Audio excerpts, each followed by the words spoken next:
Okay, fingers crossed. Let's see what happens this time. If you were at the last live stream, you know things went sideways more than once.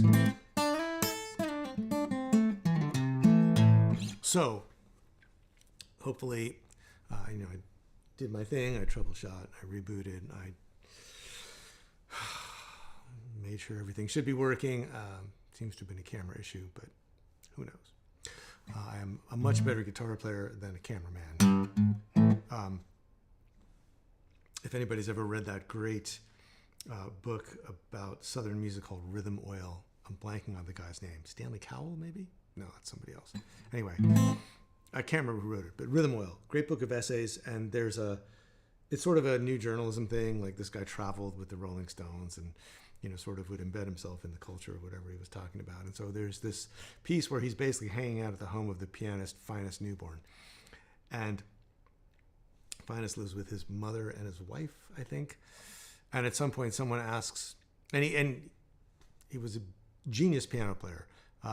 As far as I can tell from one of my pianist friends, like all that octave stuff that Oscar Peterson does, playing in octaves, playing bebop lines in octaves, Finus Newborn did it first.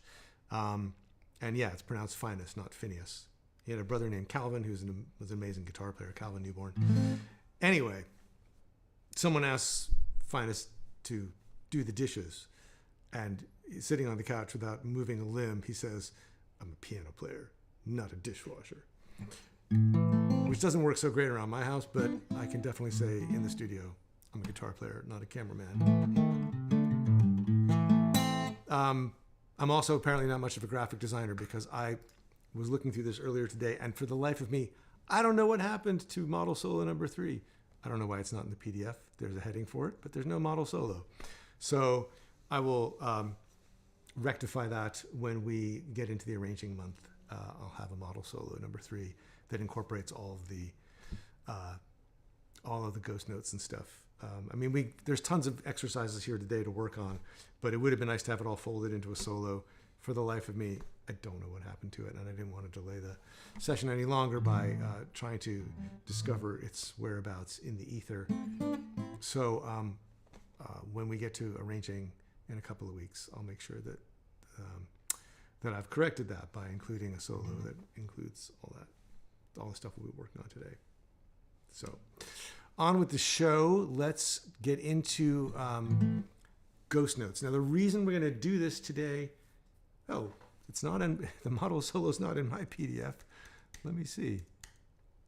There's exercises on page 20, but no licks, unless maybe I just have I am fairly certain I have the most updated version. All right, if you think you have a model solo number 3, I'll take a look for it real quick, because that would be great if we actually had it. I'd love to talk about that today. Let's see. Did I somehow just pull up the wrong thing today? I would love it if that was the case. Oh my gosh. Rockin'. Okay, so it's obviously a user error on my part. Let's see where it's gone. I can't. This is just the worst. You get a day like this sometimes where just everything is just upside down and backwards, and there's just no point in struggling against it. It's in 1.0. I have 1.1 pulled up. That just goes to show you progress is for suckers. I'll try to find it. Hang on. I can't believe it. Okay, let's see if I can find. There's 1.0. There's, for heaven's sake, where is it?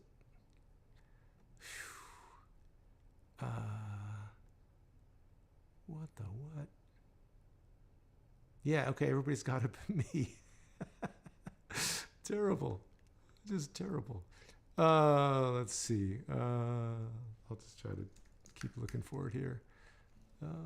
Chat amongst yourselves. Maybe somebody can tell a joke. All right, here's version 1.0. That's just classic. There it is. For Pete's sake. Okay.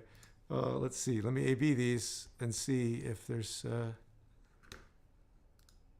volume 9, page 19, page rudiments. Huh. All right. But there's all this. Did I never upload version 1.1.01? Because it's got all this extra. Oh, no, but it doesn't have that much stuff in it. Let's see. Gosh. Yeah, no, I've got version 3 now. This is really, okay. There's model cell number 3. I'm just A-Bing the 2 versions so I don't, there must have been a reason that I made it a second version. So I'm just trying to figure out if there's anything missing. Ghost Note, yeah, the blues lick exercises are way better in version 1.0, 1.01. So that's, all right. So, okay, so 101, let's just make sure, as long as we're doing all this, I will have to work from a combination of PDFs today because version 1.01 has more stuff in it. Because I went back, I think I remember what happened was I just felt like I hadn't really explained it well enough in the first version. So I made a new version. Now I'm just going to check and make sure that it's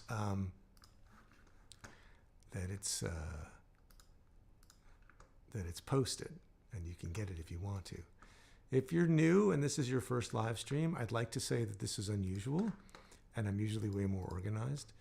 But there's no reason you should believe that. I clearly am some sort of headless chicken who is somehow still capable of playing the guitar when necessary, but absolutely incapable of keeping my own ducks in a row. Oh, let's see. Okay, I'm just looking through to make sure that we've all got, download files here. 1.01. Yeah, okay. If you want to get version 1.01, I'll have to, if you want it for today, just because we're looking through it, here's version 1.01, which has more rudiments and exercises, but not model solo number 3. I'll get them all consolidated. I'll get it reposted. I apologize. It's a bummer. Well, I'm glad it exists. That's a relief. But what I'm going to do is work from version 1.01 through these exercises, and then I'll pull up version 1.0 for the solo, and then make some kind of consolidated thing for everybody. The good news is we're 10 minutes in. We haven't learned any music yet, but we still have video. Woo-hoo. Okay. Good Lord. Okay. So why we're doing this is I noticed that when going to solo, when I wanted to play longer notes or I wanted to play notes up the neck, you need to compensate for the fact that either you're not in open position or that you don't want to necessarily be tied down to the chord, the whole chord shape. So in kind of working backwards from a solo, I was like, well, what do you really need to do?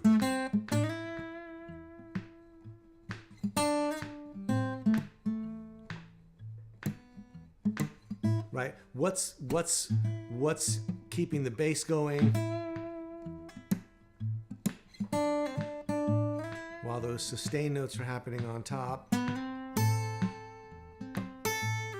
And what's keeping the groove going?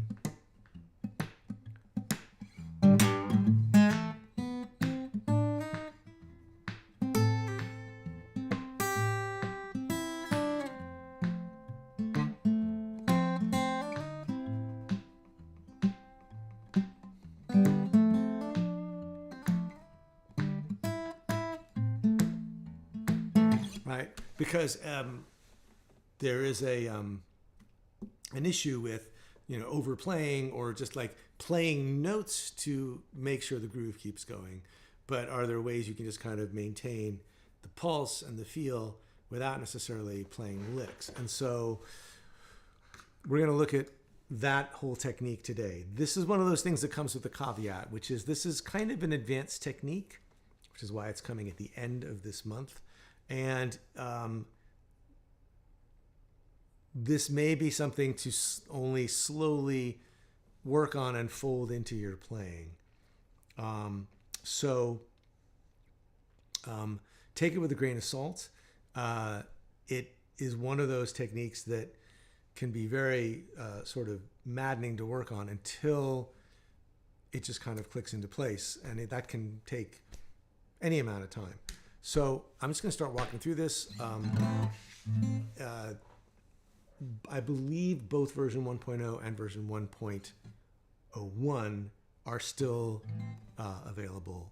And like I said, I'll make a consolidated, corrected PDF available as soon as I can. Hopefully by the end of tomorrow, if not sooner. Okay, so these are, this is the wrong page. We're going to start here with rudiments. Okay, so these are, the idea of a ghost note is that it's a note that doesn't really have a pitch attached to it. So if you just like damp everything with your fretting hand and move your thumb through the groove, you're just going to hear a bunch of percussive sounds, which is what these X's represent. So we start with just the bass for an A minor chord, which is 5th string, 4th string, 6th string, 4th string. And just try to get that sound. And then go to an actual A chord and just let your fingers touch the strings for an A minor chord without actually pressing them down. So you're going to get your bass notes on the 5th string and the 6th string, but ghost notes on the 4th string.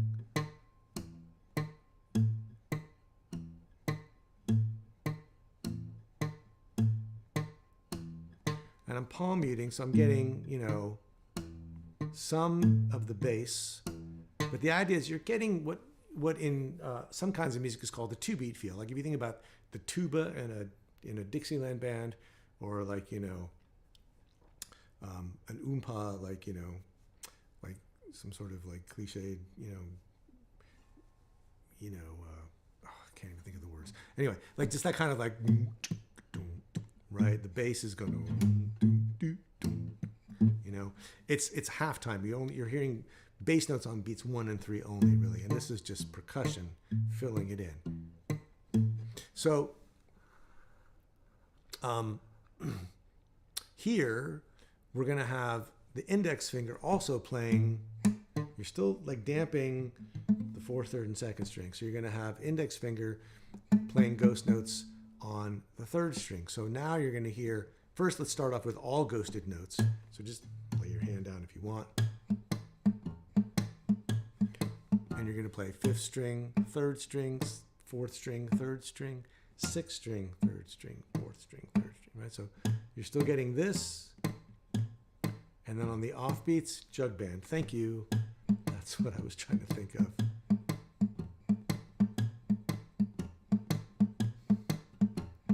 So it's all 8th notes, right? And then if you go back to the A chord shape, but you keep damping it, you're going to hear the 5th string and the 6th string again. But now we got 8th notes happening with ghost notes.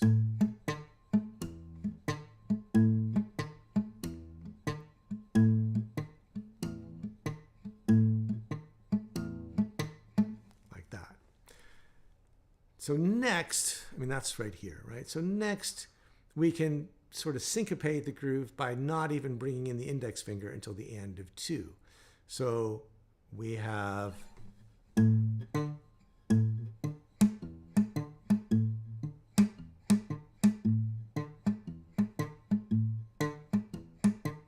it doesn't sound that syncopated until you start to accent the and of 4 and the and of 1. So you get this.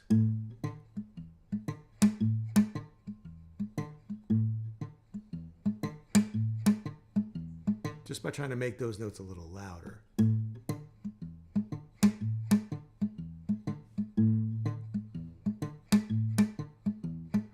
this all still sounds pretty horrible, right? And you really wouldn't want anybody to hear you practicing this. But we're sort of on our way to something that we're trying to do, and these are all just like kind of steps along the way to build that coordination. So next, we can syncopate further by not bringing the index finger in until the end of 3. And so that would give us this. And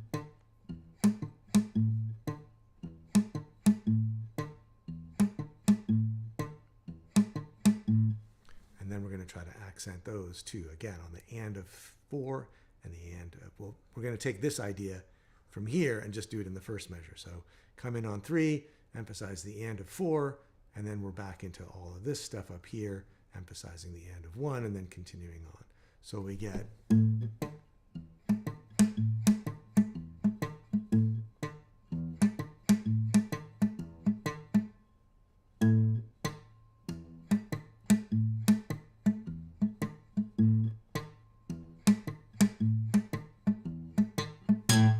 like that. So now, if we want to start playing notes, we can start off with just the ghost notes only. And here we're coming in on the and of two and the and of two. And so this whole line sounds like this. We could have just the bass, but now we can be playing the bass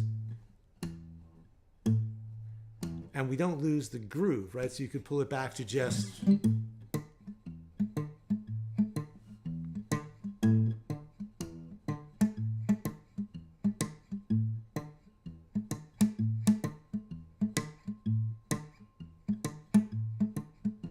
which from like an arranging or an orchestrating point of view means you could start off with just the bass, right? Or just bass and drums. That's kind of what this sounds like before the band comes in, which is these guys, right? So then we could start to put some quarter notes in. Now, the thing is, if we just played quarter notes without any of this ghost note stuff, right, we'd have...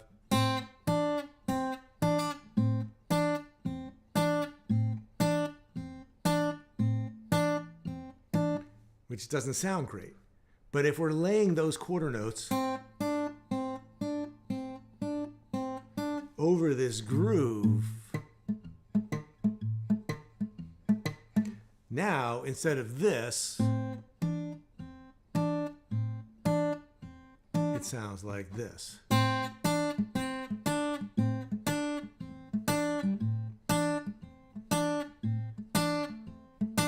So we can make those quarter notes really swing even though they're quarter notes, which is really, this is where we're trying to go.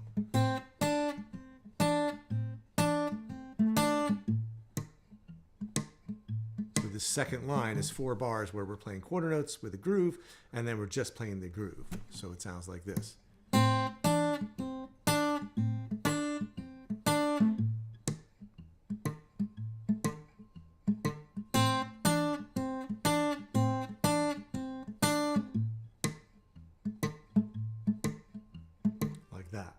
And finally, then when we do play eighth notes, and the eighth notes, you notice that there's no ghost notes here. Because if we're playing eighth notes on the downbeat, we gotta play the real bass note. And if we're playing in between, we want to hear those eighth notes. So there's no ghost notes here. We just have this. Let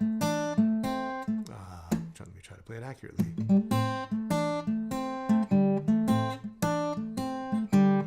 Right? So that's what we'd normally play, right? Without worrying about any of this crazy ghost note stuff.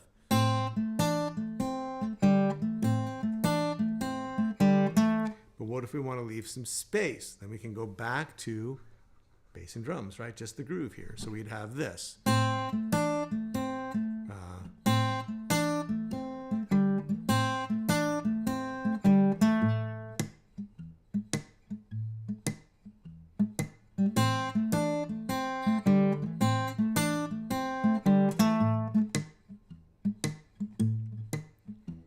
Right? So it's like you've got this groove going on the whole time, and then you get this melody for the first 2 bars, and then breathing room, right? So it's like if the band was just playing, and then like, you know, the horn or whatever came in, or the singer and came in and went like,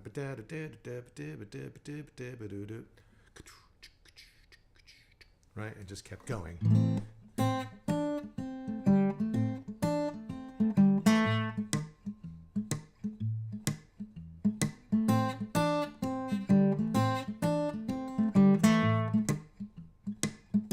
Lets you create all this space, which is really cool.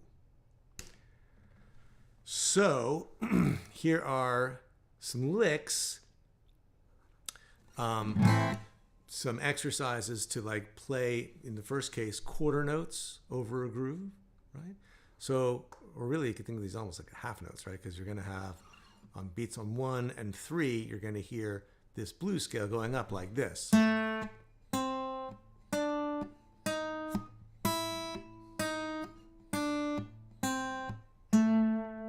but in between,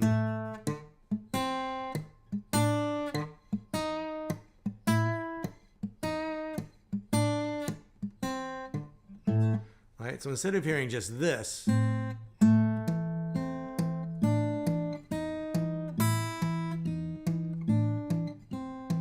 which isn't bad, right? It's okay.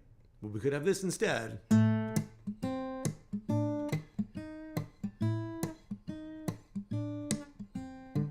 Right? And if you can do that scale, and you've got the latitude to move out of position, yeah, man, it's going to open up all these possibilities, right?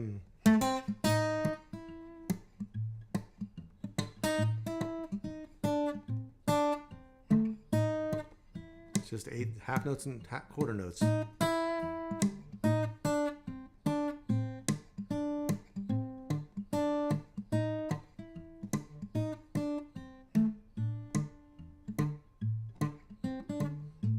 Just starts with this first line here, this exercise.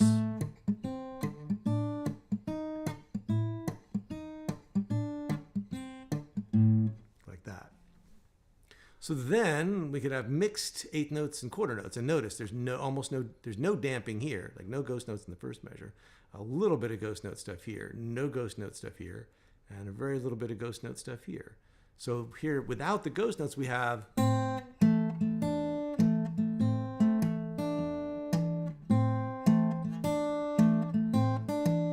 nice little call and response. It goes up and lands there, and then lands on the root. Very simple as far as like the variation. Now with the ghost notes,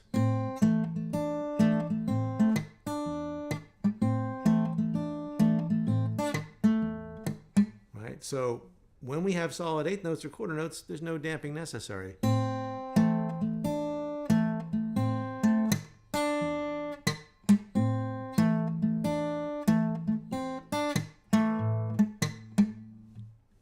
And so it fills the gap, and it makes it feel like, you know, when you got a melody going, you got a melody going. When you don't, the groove is still there.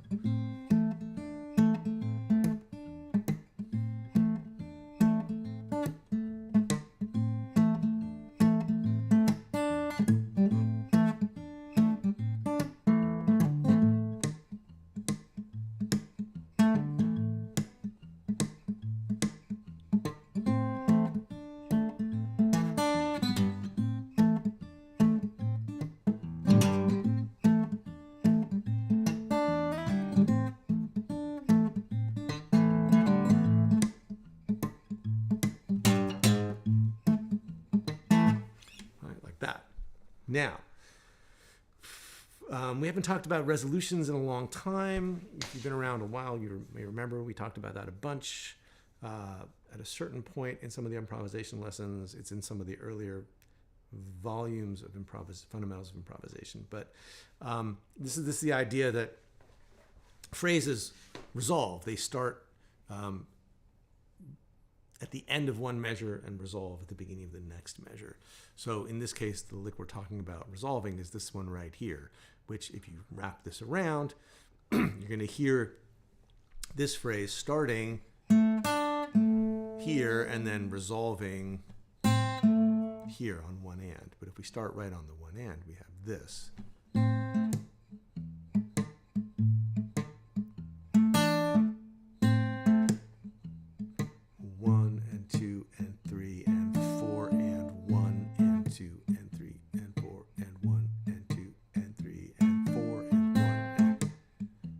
Resolves on one end. Now again, if we just played this without any damping,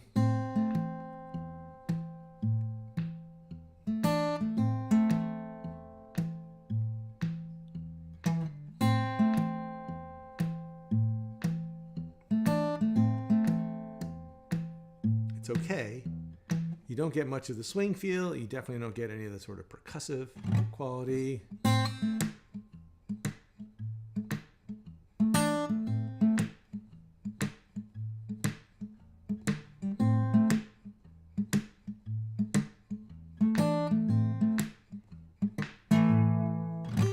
So we can do it like that. And then here's another version where we can end with we can have a different kind of phrase over here. So this is...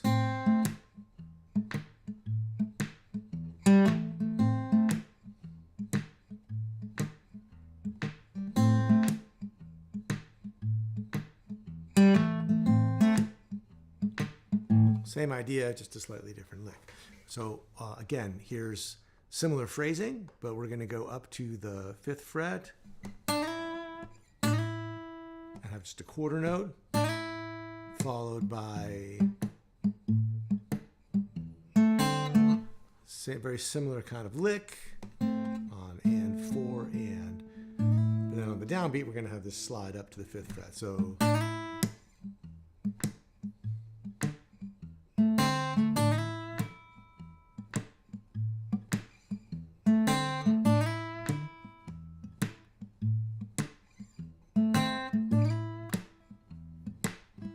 slow it down.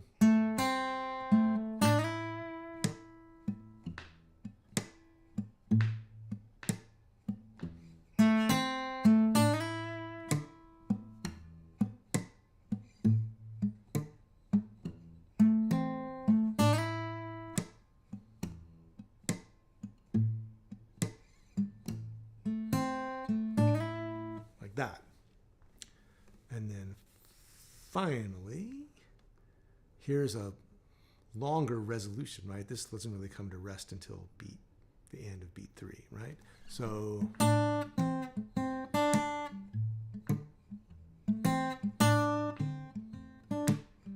really like this is all and here's where it really lands, right?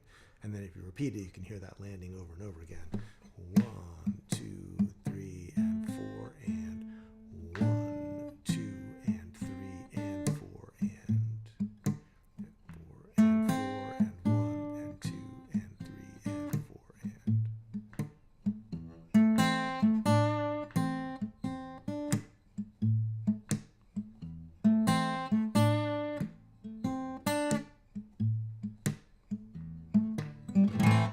So that's just a bunch of examples of how these licks can sound, and when you're doing that kind of groove, that kind of underpinning. So I do have this model solo. It's a major miracle, but I got it. I'm going to pull this up from version 1.0. Incredible, there it is. So, to see how this works in action on the 12-bar blues progression of Zuzu Bingo, here is model solo number 3. I'll play it really slowly first. 2, 3.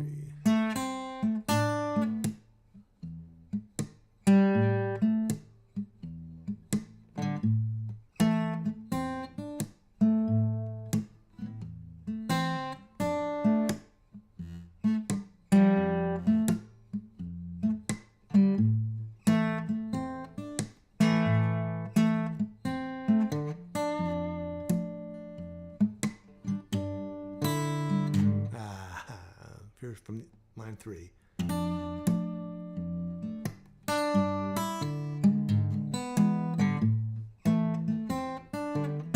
Although, yeah, there's no F sharp in the bass. So let me play the whole thing one more time.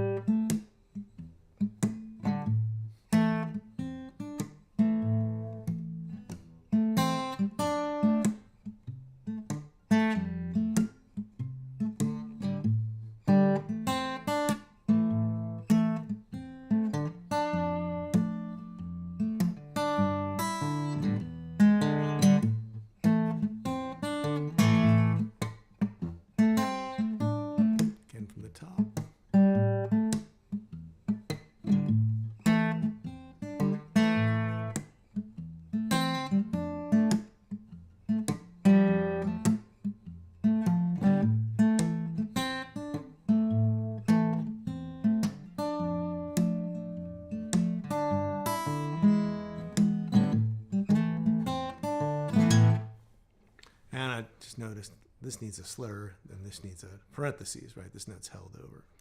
But so, you know, just going through, you can see there's not a lot of phrases, and they're just like the ones we were doing in the exercises. Onto the A chord with the groove in between, and then here's a longer phrase with no damping, or ghost notes, I mean.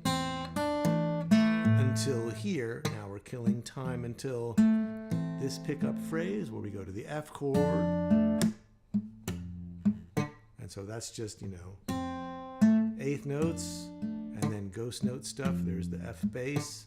Here's more ghost notes. And then we're back to the A minor, where we've got a pretty solid collection of notes.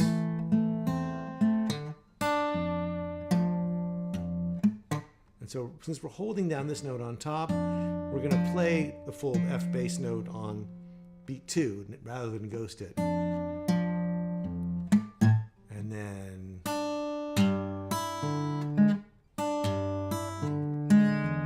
let me get the timing of that right.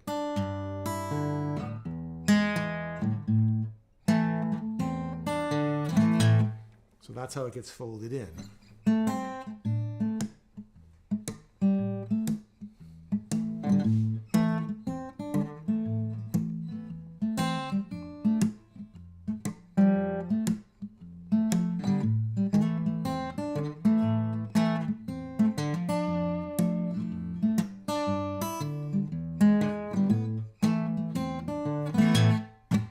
So just using that as a rhythmic model, you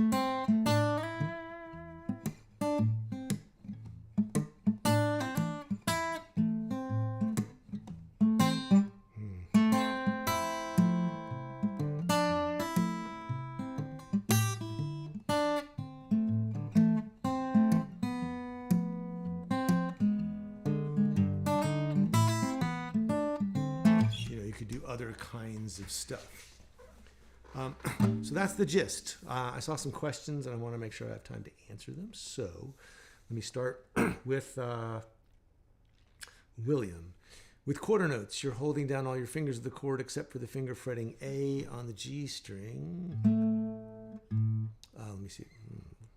With quarter notes, you're holding down, let me close this up for a second. You're holding down all your fingers of the chord except for the finger fretting A.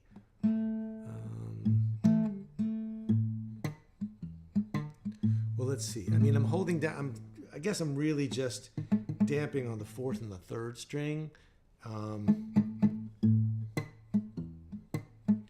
So like the A string you can actually hear, the E string you can actually hear, the beats 2 and 4 with the thumb on the 4th string are damped, and then all the offbeats with the A are being damped. Just when I'm doing the groove itself without any actual fretted notes. I'm not sure that answered. Oh, I believe on page 18. Okay, let's see exactly what we're talking about here. Oh, that's got to be the other. Let's see.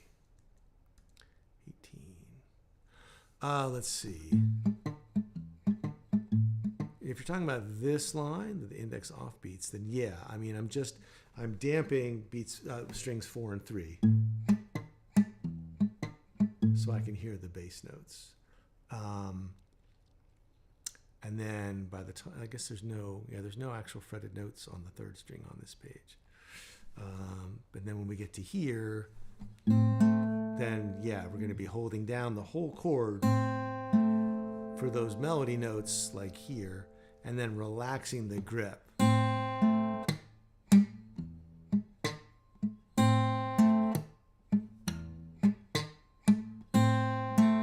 fretting and holding it down, then relaxing the grip.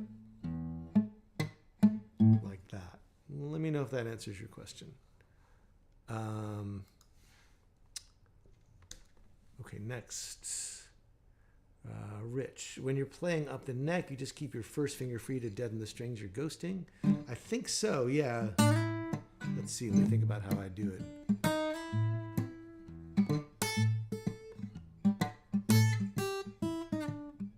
Yeah, I mean, I kind of let this whole mess sort of sit here. Let's see.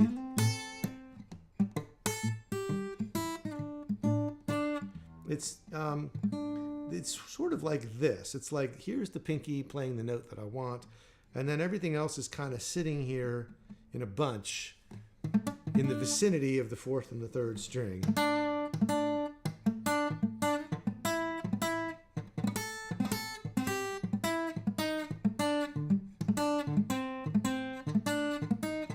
I guess just kind of, I guess loosely holding down these two shapes, right? If I'm down here, I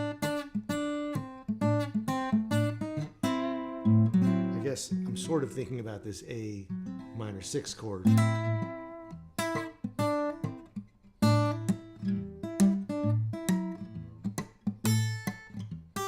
But it's really just kind of, it's just kind of a big pile of fingers. Not super scientific. Just kind of resting like that. It's almost like, you know, when you're playing one of these chords, it's like everybody's just kind of lying across the strings, right? And same kind of thing here. Not super worked out, really. Okay.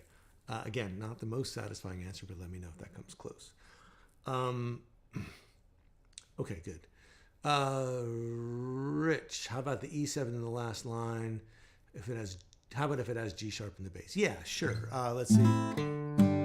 I mean, I tried to simplify for the solo and go from a G to an E with a root position E chord, as opposed to this that we use during the melody of the tune, right?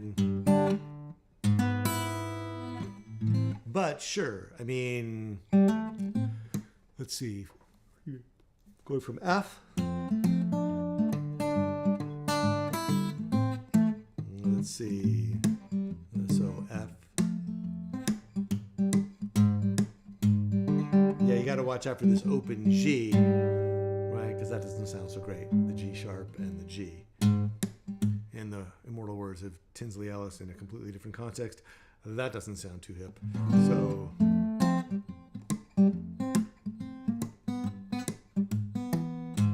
I would probably try to make sure I'm grabbing something like this. So here's my third, and here's my root, and then this finger that's holding down the root is gonna damp the third string, and that lets me get. Or, you know, if I knew I was going to be going for like the flat 7 and the root here, then the tip of the index finger that's playing the second string could also be damping the third string in case I hit it. So again, it comes down to like, what notes do you want to get, right? So if if you're coming from F, and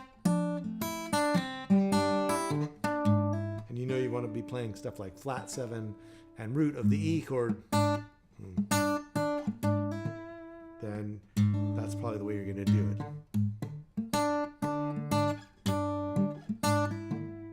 Or, I mean, if you want to try to play like, what else would you want to do? I mean,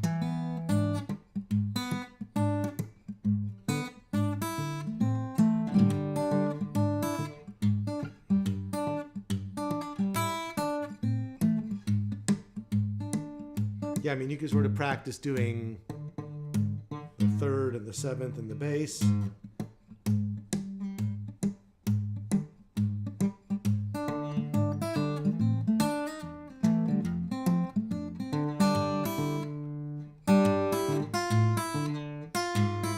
Again, you know, you want to isolate that spot. It's those two bars, right? F, G, G sharp, A minor. 4 bars, I guess. And then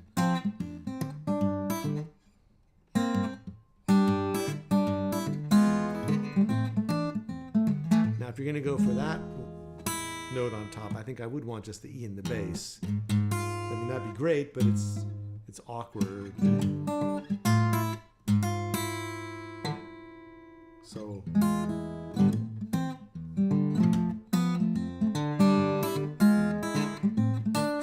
But for the 7th on the top in the melody,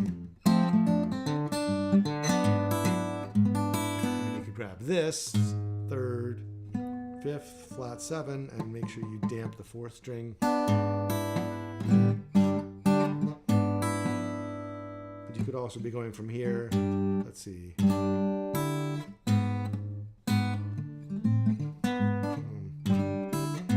this is nice because now you've got the fifth and the root, the fifth and the flat seven and the root you can get.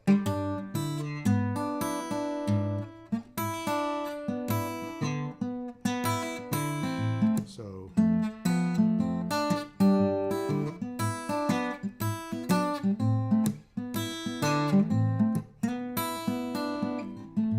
all with the G sharp in the bass.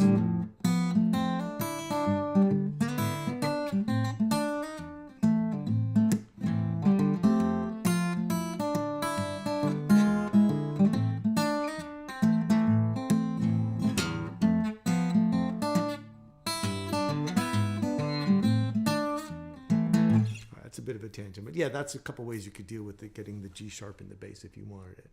So let me know if that answers your question. Jim, yes, Jim T.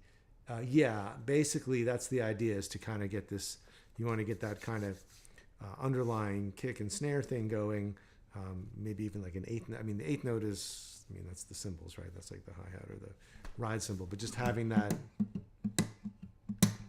the fourth string is really the snare, right? 1, 2, 3, 4, 1, 2, 3, 4. That's kick, snare, kick, snare, snare, kick, snare. And then all of this is ding-a-ding-a-ding-a-ding-a-ding, or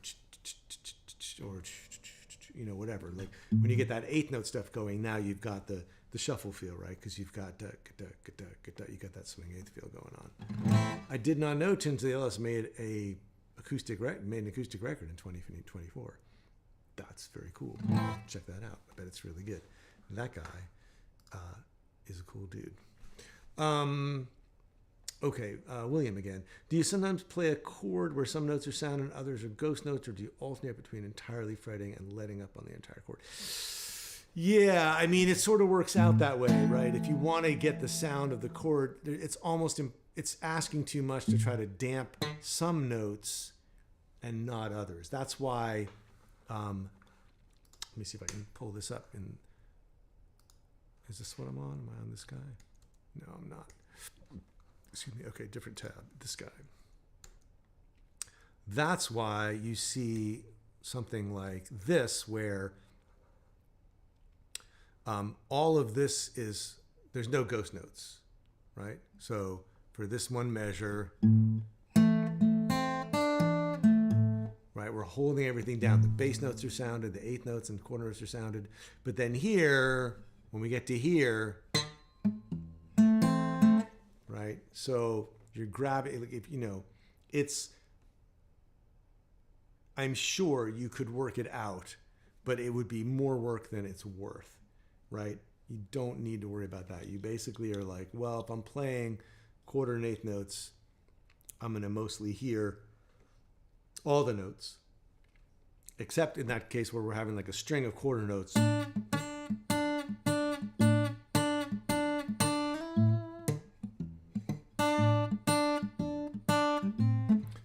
But for the most part, yeah, you're going to, I mean, the closest we're going to get to it is alternating between, can't really see it because it's like this sort of thing, but basically I'm playing chord, damped, chord, damped, chord, damped. Right? I'm relaxing my grip on all the offbeats.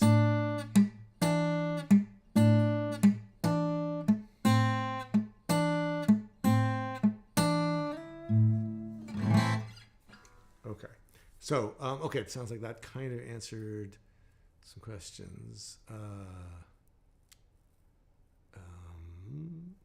Oh, you just saw Tinsley play it. Cool. James, yeah. Yeah, the fourth string is sometimes not in the chord. Yes.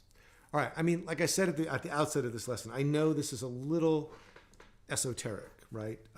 And like Jim B was saying, like it's kind of a whole new way of trying to play. And so don't stop the presses and work on, and think that you can't proceed without, with anything else until you've kind of got this down. It's like, just sort of fold this into the background. It's something to think about. If you're really just working on like the first model solo, like don't sweat all this ghost note stuff. It's definitely an elaboration on what we're trying to do here.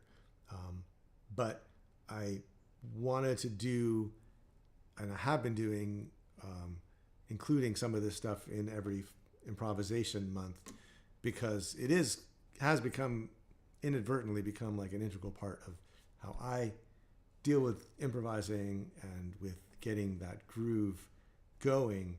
And so to show all the stuff for the improvisation without touching on this aspect of the groove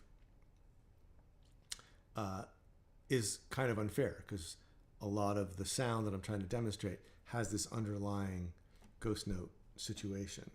And so I feel like it's only reasonable to say, well, this is how I'm getting that sound. And if you're still working on putting together, some of the basic elements, you might not want to mess with it yet. But if you do, that's kind of what's going on. And it is kind of, it's not unhelpful to go through some of these things, if only because of the coordination involved, right? It's the same coordination we're dealing with all the time, which is the thumb is playing quarter notes in the bass, and the index finger is playing quarter notes, eighth notes, and rests, and that's where the feel and the pulse are coming from. This is just sort of one more degree of detail about how that's done. So, and from like I said earlier, also from a arranging point of view, it gives you another level of detail, right? You can have, working backwards from those 3 levels in the PDF, you can have eighth notes,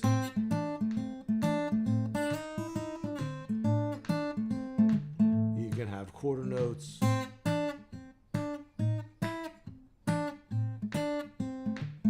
you can have just the groove.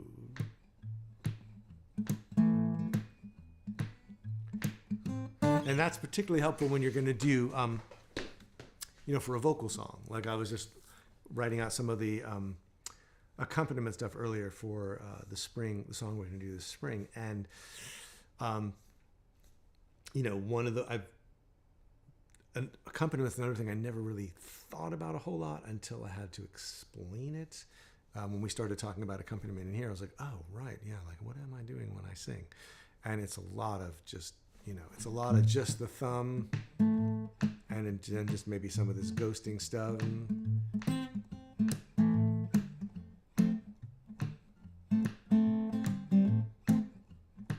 Because it's accompaniment. It's trying to like leave room for the vocal, right? So, if it's St. James Infirmary, right? You don't want to be playing the melody while you're singing, right? So I went down to the St. James Infirmary to see my baby there. And she was laid out on the marble, so sweet, so cold, so right. So it's trying to sit behind the vocal and then pop out when there's a little room, right? Call and response, just trying to do what B.B. King would do, right? Like sing and then play, right? On my left stood Big Joe McKennedy. His eyes were bloodshot red, and as he turned to face the crowd there, these are the very words that he said. I went down to the St. James Infirmary to see my baby there. She was laid out on the marble, so sweet. You know what I mean? So like you're trying to like just play behind, play some rhythm guitar basically. And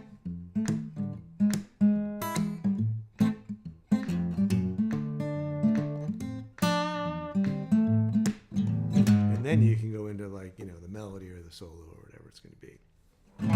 So that's the idea. Spring song. Oh, wow. Okay. Well, it's the end of February. I guess we can have the big reveal about what we'll be doing starting in April.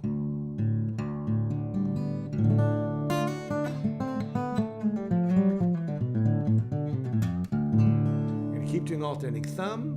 We're going to go to drop D. And we're we're going to do a version of, instrumental version of Statesboro Blues. So let's see.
So that's, I mean, that's a vamp and an embellished version and a solo and the whole 9 yards.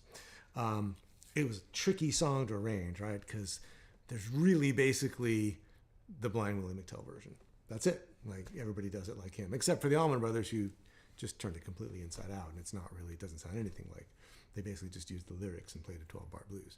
So really everybody, all the folk revival people, everybody who does it, they do it pretty much like that. So it was like, okay, well, how much do we do it exactly like that, and how much do we do it kind of so we can expand it? And so the vamp is new, and the soloing, of course, is new, and all that, But the signature licks, right? That's all. This is not, because he never plays the melody, right? He sings the melody, but he's got these kind of signature licks. I mean, this and this kind of stuff. That's kind of Blind Willie McTell, and then this.